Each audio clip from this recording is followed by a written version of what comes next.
Hi friends, today topic ఏంటంటే మనం చెట్లని ఇంటి దగ్గరే ఎటువంటి ఫర్టిలైజర్స్ కూడా యూజ్ చేయకుండా ఎలా పెంచాలి, వాటి గ్రోత్ ఎలా ఉంటుంది, ఏం వేస్తే వాటి గ్రోత్ బాగా వస్తుంది, వాటికి మొగ్గలు కానీ కాండం కానీ ఫ్లవర్స్ కలర్స్ కానీ ఎటువంటి రోగాలు లేకోకుండా న్యాచురల్గా మన ఇంటి దగ్గర ఎలా పెంచాలి, ఏం వేయాలి అనేది నేను మీకు ఈరోజు చెప్పబోతున్నాను.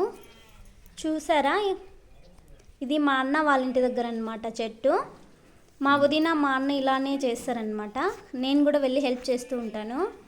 చూడండి ఫ్లవర్స్ ఎన్ని గుత్తులు గుత్తులుగా ఉన్నాయో, చాలా బాగున్నాయి కదా చూడ్డానికి.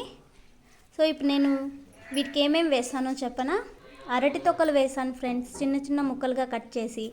ఎందుకంటే అరటి తొక్కల్లో పొటాషియం అనేది ఉంటుంది.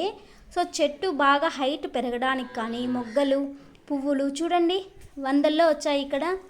అలాగే ఆవు పేడ ఉంటుంది కదా ఫ్రెండ్స్, ఎరువులు అవి వేయటం వల్ల నైట్రోజను పాస్పరస్ అన్నీ ఉంటాయి.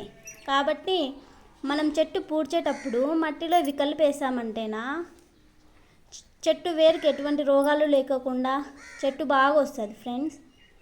మీరు కూడా ఇలానే చేయండి. ఎందుకంటే చెట్లు ఇంటి దగ్గర ఉంటేనే ఫ్రెండ్స్, చెట్టు లేని ఇల్లు బిడ్డ లేని తల్లి వంటిది అంటారు కదా పెద్దవాళ్ళు. సో అందుకని ఇలానే పెంచండి. అలాగే subscribe and like and share చేయండి ఫ్రెండ్స్, మర్చిపోకండి.